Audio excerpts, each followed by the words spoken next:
Hey guys, welcome to the web sources. Guys, आज इस video में हम लोग देखेंगे सूडो क्लास सेलेक्टर्स। अब गाइस, प्रीवियस दो वीडियोस में हम लोगों ने सूडो क्लास सेलेक्टर्स पढ़े हैं, जिसमें हम लोगों ने एंकर टैग से रिलेटेड सूडो क्लास सेलेक्टर्स पढ़े थे और कुछ एम्पटी सूडो क्लास थे, जैसे कि नॉट, इज, एम्पटी, राइट। और ये सेलेक्टर्स जो हैं सूडो क्लास सेलेक्टर हम लोगों ने प्रीवियस वीडियो में कवर कर लिए। अब गाइस, इस वीडियो में जो हम पढ़ेंगे, जिसमें हम देखेंगे फॉर्म से रिलेटेड कुछ सेलेक्टर्स हैं, जो इनपुट फील्ड्स होती हैं, बटन्स होती हैं, राइट, उनसे रिलेटेड कुछ सूडो क्लास सेलेक्टर्स हैं, उनको हम कवर करेंगे कि किस तरीके से इनका यूज कर सकते हैं और इनका यूज करके हम अपने HTML फॉर्म को किस तरीके से डिजाइन कर सकते हैं और बेटर तरीके से, राइट। तो अभी क्या करते हैं, यहाँ पे चलते हैं और यहाँ पे सबसे पहले एक फॉर्म टैग ले लेते हैं, राइट, फॉर्म, और इसके अंदर एक इनपुट ले लेते हैं, इनपुट, और यहाँ पे प्लेस होल्डर ले लेते हैं, प्लेस होल्डर, और यहाँ पे फर्स्ट नेम, राइट, ये ले लिया।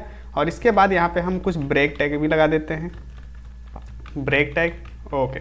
अब यहाँ पे रिफ्रेश करते हैं तो देखिए ये गाइस हमारे पास क्या हुआ, एक इनपुट फील्ड आ चुका है, ओके, बढ़िया।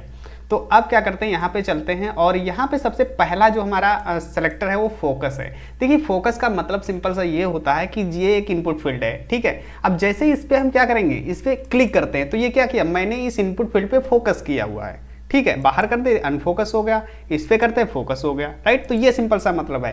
तो इस एक्टिविटी पे हम कुछ CSS अप्लाई करना चाह रहे हैं इस इनपुट फील्ड पे, ठीक है। तो वो CSS हम यहाँ से कर सकते हैं, जैसे कि यहाँ पे चलते हैं और यहाँ पे इनपुट ले लिया और यहाँ पे फोकस, ओके। और करना क्या चाहते हैं हम, करना ये चाहते हैं कि जब भी हम इस पे फोकस करें तो इसका बैकग्राउंड कलर चेंज करना चाहते हैं। तो हम यहाँ पे लिखते हैं बैकग्राउंड कलर और यहाँ पे रेड कर देते हैं, ठीक है। तो मैंने यहाँ पे बैकग्राउंड कलर क्या कर दिया, रेड कर दिया। अब यहाँ पे रिफ्रेश करते हैं। अब देखिए जैसे इस पे हम क्या करेंगे, क्लिक करेंगे, फोकस किया तो ये क्या हुआ, बैकग्राउंड कलर चेंज हो गया, ठीक है। अब इसी तरीके से अगर हम इसे बॉर्डर करना है तो यहाँ पे बॉर्डर भी चेंज कर सकते हैं, बॉर्डर 2 पिक्सल सॉलिड और यहाँ पे ब्लू कर देते हैं, ठीक है। तो ये हमने क्या किया, बॉर्डर भी चेंज कर दिया। अब देखिए बॉर्डर अभी काम नहीं करेगा, क्यों नहीं काम करेगा, क्योंकि इस पे आउटलाइन लगी है, ठीक है। तो अभी क्या करते हैं, यहाँ पे आउटलाइन इसको नन कर देते हैं, ओके। तो यहाँ पे आउटलाइन नन कर दिया। अब यहाँ पे रिफ्रेश करते हैं तो देखो, ये देखो बैकग्राउंड कलर रेड और बॉर्डर ब्लू हो गया, राइट। तो इस तरीके से यहाँ पे हम फोकस का यूज कर सकते हैं। अब जरूरी नहीं यहाँ पे इनपुट पे ही कर सकते हैं, किसी भी एलिमेंट पे, जैसे कि यहाँ पे अगर बटन ले लें, हम यहाँ पे चलते हैं और इसके बाद यहाँ पे क्या करते हैं, एक बटन ले लेते हैं, बटन सबमिट, ओके। तो ये बटन ले लिया हमने, राइट। यहाँ पे BR टैग भी लगा देते हैं, ओके। तो ये हमारे पास एक बटन आ गई। अब इस पे देखिए, इस पे क्या करते हैं, इस पे जैसे ही हम यहाँ पे क्या करेंगे, क्लिक करेंगे, ठीक है। तो क्या होना चाहिए, इस पे हम कलर चेंज करना चाहते हैं। तो यहाँ पे चलते हैं और यहाँ पे लिखते हैं बटन और फोकस, ठीक है, फोकस, और इसका बैकग्राउंड कलर यहाँ पे येलो कर देते हैं, ठीक है, येलो कर दिया हमने।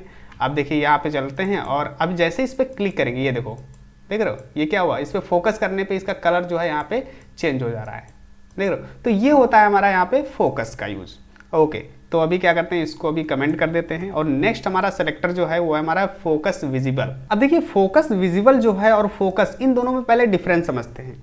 देखिए फोकस विजिबल जो होता है वो कीबोर्ड की जो इनपुट्स होते हैं, कीबोर्ड के थ्रू अगर हम कोई फोकस करते हैं, ठीक है, तब वहां पे अप्लाई होता है फोकस विजिबल। और जो फोकस होता है वो कीबोर्ड के थ्रू या माउस के थ्रू फोकस करने पे भी दोनों से होता है। इसको समझते हैं पहले, क्या मतलब है इसका।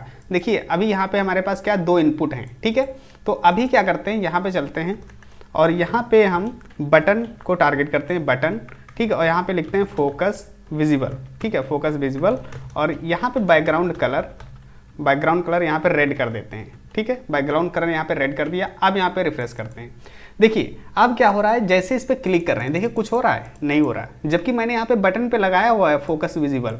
तो मैंने क्या कहा था कि फोकस विजिबल जो है वो कीबोर्ड से जब हम उस पर फोकस करेंगे, राइट, तब जाके वो अप्लाई होगा, लेकिन माउस के थ्रू नहीं होगा। इस तरीके से देखो कह रहे हैं नहीं हो रहा है, ठीक है। तो इस कीबोर्ड के थ्रू कैसे होगा, जो टैब वाली बटन होती है, राइट, टैब को प्रेस करेंगे। देखो टैब जैसे ही प्रेस किया तो देखो ये इनपुट पे यहाँ पे क्या कर दिया, इसने फोकस कर दिया, लेकिन इस पर मैंने लगाया नहीं। अब देखो इस पे जैसे ही क्लिक करेंगे, देखो देख रहे हो, यहाँ पे मैंने माउस को अभी नहीं टच किया, देखो यहाँ पे माउस को टच नहीं कर रहा हूँ, ठीक है। अब जैसे यहाँ पे टैब प्रेस किया, ये देखो कलर रेड हो गया इसका, लेकिन वही चीज अगर हम यहाँ से कर रहे हैं, नहीं हो रहा है, ठीक है। तो आई होप आपको समझ में आया होगा कि ये जो फोकस विजिबल है वो कीबोर्ड के थ्रू हम फोकस करने पे कर सकते हैं, ठीक है।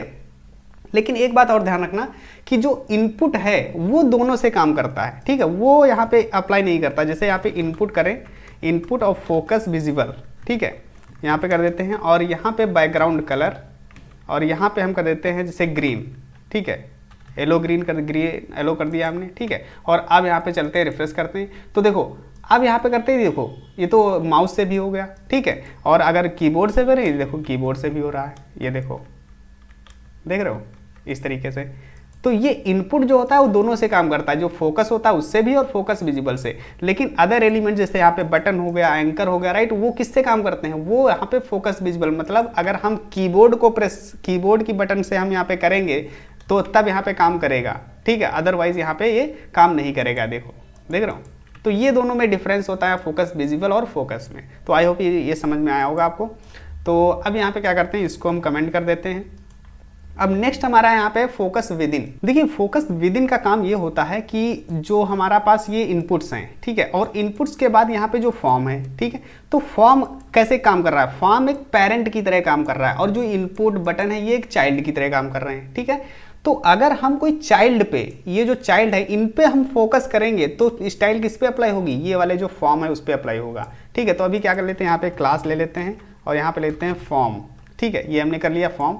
अब यहाँ पे चलते हैं और यहाँ पे क्या करेंगे, यहाँ पे हम सबसे पहले जो फॉर्म है, ठीक है, उस पर हम कुछ हाइट ले देते हैं, हाइट यहाँ पे हम कर देते हैं 100 या 200 पिक्सल, ठीक है, 200 पिक्सल, ओके। और इसमें पैडिंग भी दे देते हैं, पैडिंग यहाँ पे 20 पिक्सल की, राइट, ओके। तो ये हमने क्या किया, पैडिंग यहाँ पे दे दी और यहाँ पे हाइट 200 पिक्सल की। अब यहाँ पे रिफ्रेश करते हैं तो देखो ये हो गया। अभी यहाँ पे बॉर्डर भी दे देते हैं, बॉर्डर 1 पिक्सल सॉलिड और यहाँ पे ब्लू कर देते हैं, ओके। अब यहाँ पे चलते हैं और आप रिफ्रेश करेंगे तो ये देखो, ये हमारे पास क्या है, कंटेनर है और इसके 2 चाइल्ड हैं, ठीक है, ये चाइल्ड 2। अब देखिए ये जो फोकस विद इन है वो काम कैसे करता है कि जैसे हम ये इनपुट है इन पे हम फोकस करेंगे तो ये जो कंटेनर है, जो फॉर्म है, ठीक, पेरेंट है, उस पर यहाँ पे CSS अप्लाई होगी।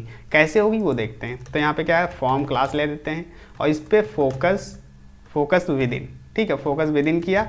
करना क्या देते हैं, बैकग्राउंड कलर और यहाँ पे येलो ग्रीन कर देते हैं, येलो ग्रीन कर दिया हमने, ठीक है।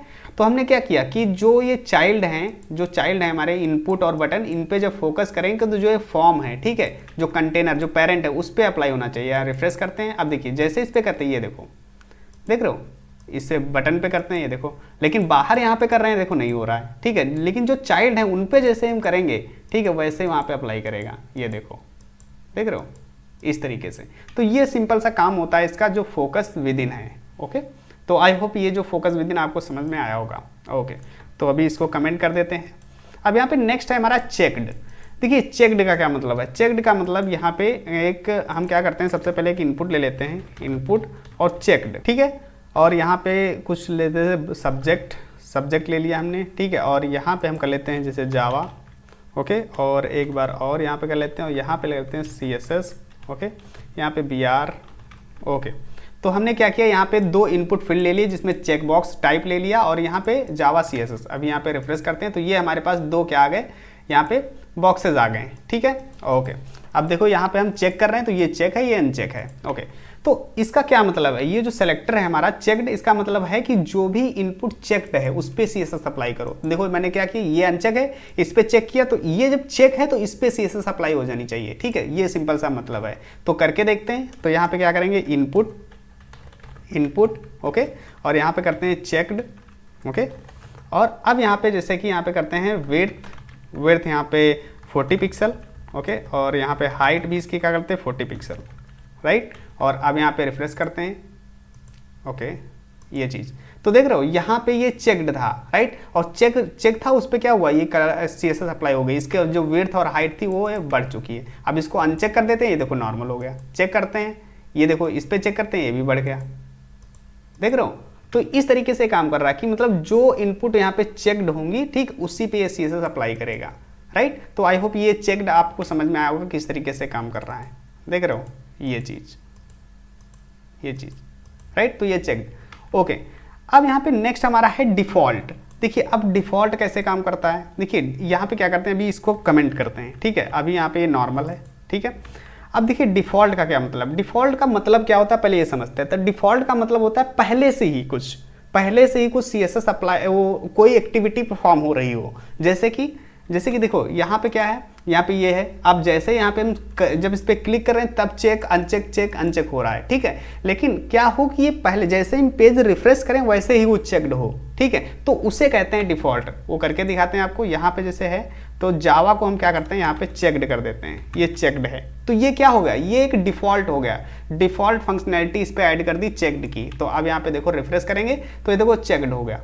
अब जो ये डिफ़ॉल्ट चेक्ड है तो उस पर हम CSS अप्लाई करना चाहते हैं, तो हम वहाँ पे करेंगे ये जो डिफ़ॉल्ट सेलेक्टर है उसका यूज करके। तो यहाँ पे क्या करते हैं, इनपुट और यहाँ पे डिफ़ॉल्ट और इसमें हम क्या करते हैं, यहाँ पे जो ये हमारी थी हाइट और विड्थ यहीं से कॉपी कर लेते हैं, राइट, ओके। तो ये हमने क्या किया, विड्थ और हाइट सेट कर दिया कि जो डिफ़ॉल्ट हैं, राइट। अब यहाँ पे रिफ्रेश करते हैं तो ये देखो, देख रहे हो, ये डिफ़ॉल्ट पहले से थी तो उसका यहाँ पे उसकी विड्थ और हाइट चेंज हो। अब देखो यहाँ पे क्या डिफरेंस है कि इस पे देखो हम कर रहे हैं नहीं हो रहा, क्यों, लेकिन ये चेक्ड में हो जा रहा था, क्योंकि जब चेक्ड कर रहे थे तो उसका हो जा रहा था, क्योंकि ये डिफ़ॉल्ट नहीं है ना। CSS का मैंने यहाँ पे देखो, यहाँ पे कहीं डिफ़ॉल्ट लिखा नहीं लिखा, लेकिन जावा में मैंने डिफ़ॉल्ट चेक किया हुआ ये, ठीक है। तो इसलिए यहाँ पे ये काम कर रहा है। अब इस पर अगर हटा भी दें तब भी एक अपना जो CSS लगाई है हमने विड्थ हाइट वो रिमूव नहीं होगी, क्यों, क्योंकि वो पहले से ही डिफ़ॉल्ट है, ठीक है। तो आई होप ये जो दोनों में डिफरेंस था, जो हमारा चेक्ड था और डिफ़ॉल्ट में, वो दोनों में समझ में आया होगा कि ये क्या काम करते हैं, राइट, ओके। सो अब इसको क्या करते हैं, कमेंट करते हैं, ओके। नेक्स्ट हमारा इनेबल्ड है, राइट। तो अभी इसको रिफ्रेश करते हैं तो ये हमारा हो गया, ओके। इनेबल्ड देखते हैं तो अभी क्या करते हैं, यहाँ पे चलते हैं और यहाँ पे देख रहे हैं इनपुट, ये ठीक है। इनपुट में क्या कर रहे हैं, अभी देखो यहाँ पे लिख पा रहे हैं हम, जो भी लिखना चाहें वो हम लिख सकते हैं, ठीक है। तो ये क्या है, ये एक इनेबल्ड है, ठीक है। चलो इसको डिसेबल्ड करके देखते हैं। तो यहाँ पे चलते हैं, यहाँ पे करते हैं डिसेबल्ड, ये क्या हो गया, डिसेबल्ड हो गया, ठीक है। अब यहाँ पे रिफ्रेश करते हैं तो देखो ये डिसेबल्ड, अब इस पर हम नहीं लिख सकते, ठीक, ये डिसेबल्ड हो गया। अब यहाँ पे चलते हैं और यहाँ पे क्या करेंगे, यहाँ पे हम इनपुट, राइट, और डिसेबल्ड, ओके, और यहाँ पे करते हैं डिसेबल्ड, यहाँ पे हम इनेबल्ड करते हैं, इनेबल्ड, ओके, और यहाँ पे बैकग्राउंड कलर और यहाँ पे हम करते हैं रेड, ठीक है। तो हमने क्या किया, इनेबल्ड सेलेक्टर देख रहे थे तो हम देखते हैं कि जो इनपुट इनेबल्ड है, ठीक, उस पर यहाँ पे अप्लाई होगा। तो देखो जैसे कर रहे हैं, देखो नहीं हो रहा, क्यों, क्योंकि ये इनेबल्ड है ही नहीं। तो अब यहाँ पे इनेबल करके देखते हैं, यहाँ से इसको हटा देते हैं, ठीक है। तो ये अब क्या हो गया, बाय डिफ़ॉल्ट इनेबल ही रहता है, ठीक है। तो अब इसको हम हटा देते हैं तो ये देखो अब यहाँ पे कलर अप्लाई हो गया, जो हमने क्या किया था, यहाँ पे किया था इनपुट इनेबल्ड, ठीक है। और अगर यहाँ पे हम डिसेबल्ड कर देते हैं, ठीक है, ये डिसेबल्ड कर दिया हमने तो क्या हुआ, यहाँ पे हट जाएगा, देख रहे हो। तो आई होप ये समझ में आपको आया होगा कि किस तरीके से इनेबल्ड और डिसेबल्ड काम कर रहे हैं, ठीक है। अब इसी तरीके से आप डिसेबल्ड को भी यूज कर सकते हो कि यहाँ पे अगर डिसेबल्ड है तो डिसेबल्ड यहाँ पे काम करेगा, ठीक है। तो ये हमारा हो गया इनेबल्ड, ओके। इसको भी क्या करते हैं, कमेंट करते हैं। नेक्स्ट हमारा यहाँ पे है रिक्वायर्ड। देखिए रिक्वायर्ड का क्या मतलब है, यहाँ पे चलते हैं और अभी यहाँ पे चलते हैं और यहाँ पे जो हमारा इनपुट है, ठीक, इसको डिसेबल्ड यहाँ से रिमूव कर देते हैं, ओके। ये हमारा इनपुट है। तो देखो अभी क्या है, जैसे कि यहाँ पे अगर हम फिल ना करें, रिक्वायर्ड का मतलब होता है वो फील्ड कंपलसरी है फिल करना, लेकिन यहाँ पे अभी ये रिक्वायर्ड फील्ड नहीं है, ठीक है। तो अभी देखो जैसे इसको मैंने जावा को सबमिट किया, आप सबमिट कर दे रहे हैं तो देखो सबमिट हो गई, ठीक है, ये चीज़ सबमिट हो गई, फॉर्म हमारा सबमिट हो गया। लेकिन जब ये रिक्वायर्ड होगी, इसको हम कर देते हैं रिक्वायर्ड, यहाँ पे हमने रिक्वायर्ड एट्रीब्यूट यूज किया और अब यहाँ पे इसको रिफ्रेश करते हैं, ठीक है। अब यहाँ पे सबमिट करते हैं, ये देखो ये क्या आ रहा है, यहाँ पे आ रहा है कि please fill out this field, कि ये जो फील्ड है ये रिक्वायर्ड है, इसको विदाउट अनफिल किए आप सबमिट नहीं कर सकते फॉर्म, ये देखो, ठीक है। और जैसे यहाँ पे अगर सबमिट कर देते हैं, अब देखो अब ये फॉर्म सबमिट हो गया, राइट। तो अब इसी पे हमें क्या करना है, स्टाइल करना है। तो यहाँ पे चलते हैं और यहाँ पे हम क्या करेंगे, इनपुट, ठीक है, और यहाँ पे रिक्वायर्ड, ओके।